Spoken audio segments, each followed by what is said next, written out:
Namanya Syifa, seorang remaja berusia 16 tahun yang berprofesi sebagai pedagang gorengan. Dia seorang yatim piatu, punya seorang adik laki-laki, dan dia bertanggung jawab untuk mengurusi 2 orang neneknya dan 1 kakeknya yang sakit-sakitan. Syifa terpaksa putus sekolah ketika sudah lulus SMP dan tidak melanjutkan ke SMA karena dia harus menafkahi keluarganya. Sementara kakak sepupunya yang laki-laki berada di pesantren dan belum pulang ke kampung halamannya. Ketika akhirnya kakak sepupunya pulang, kehidupan Syifa perlahan-lahan mulai berubah. Kakaknya memberikan pandangan baru mengenai masa depan Syifa. Syifa punya potensi yang bagus, suaranya merdu. Dia pernah ditawari oleh seorang produser untuk rekaman di ibu kota menjadi seorang artis. Karena suaranya sangat bagus, merdu, tetapi atas arahan dari kakak sepupunya yang bernama Ridho, Syifa menolak tawaran itu. Kemudian Syifa dimasukkan oleh Ridho ke sebuah pesantren tahfidz Quran.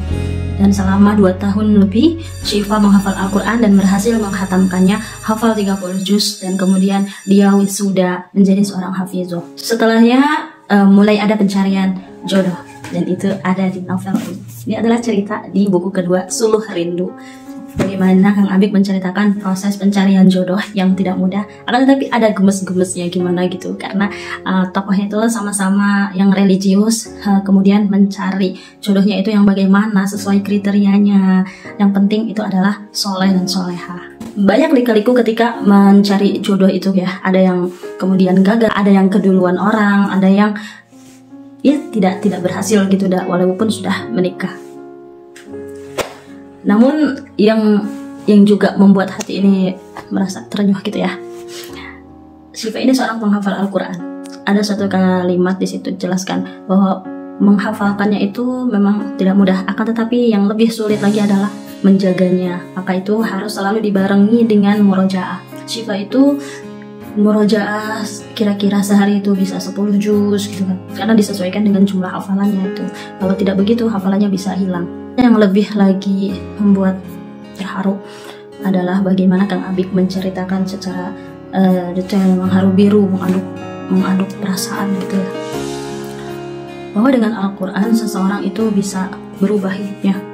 Syifa yang semula pedagang gorengan, kemudian ketika dia menghafalkan Al-Quran, derajatnya diangkat oleh Allah dan dia menjadi orang yang sama sekali berbeda.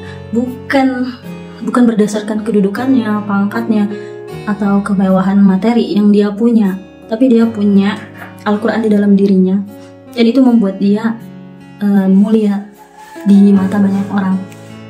Ketika Syifa memperdengarkan bacaan Al-Qurannya, begitu banyak yang membuat hati mereka itu teriris, terharu gitu. Apalagi ada kakak tirinya di situ yang merasa bangga, bahagia ketika nama ayahnya disebut saat Syifa hataman gitu kan. Jadi ceritanya Syifa itu adalah anak dari istri kedua, sementara si istri pertama tidak begitu menyukai Syifa. Namun anak dari istri pertama itu sangat welcome kepada Syifa, dan dia merasa terharu ketika nama ayahnya disebut. Itu keharuan yang meluap-luap gitu sampai dia tidak bisa menahannya dan menangis di pelukan Syifa. Itu baru saja di dunia seorang orang tua diangkat derajatnya oleh karena anaknya menghafal Al-Quran. Lagi kalau nanti di akhirat yang akan dipasangkan mahkota cahaya karena anaknya menghafalkan Al-Quran. Bagi saya, novel ini bukan sekadar cerita cinta Islami religi seperti itulah, seperti yang novel-novel Islami. Ini adalah sebuah novel cinta yang lebih agung daripada sekadar hubungan pria dan wanita. Ini adalah novel yang mengingatkan kita supaya lebih dekat dengan Al-Quran, supaya kita lebih berusaha lagi menjaga hafalan yang ada pada diri kita, karena apa yang kita bawa adalah Al-Quran. Pada akhirnya Syifa hidup bahagia, dan lebih dari itu dia bisa tetap menjaga Al-Qurannya. Maka kebahagiaan seorang muslim adalah jika ia bisa hidup bersama Al-Qurannya, bersama Tuhannya. Maka materi duniawi itu tidak terlalu penting lagi baginya. Karena apa? Karena ada Allah di hatinya, ada Al-Quran di hatinya, dia menjadi orang yang paling kaya. Sebuah kekayaan yang tak terbilang bahagianya seperti apa, karena ini jauh melebihi kekayaan duniawi.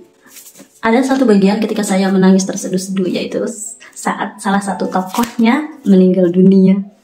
Itu menjadi sesuatu yang kita menjadi ikut larut itu dalam ceritanya. Kita jadi sayang sama tokohnya tersebut, jadi merasa kehilangan ketika dia meninggal dunia. Namun dengan gaya bahasanya yang manis, yang abik, mengingatkan kita supaya ikhlas menghadapi apapun takdir Allah dan tetap berada di jalan yang benar, berada di jalan Al-Quran. Segitu saja review dari Suluh Rindu.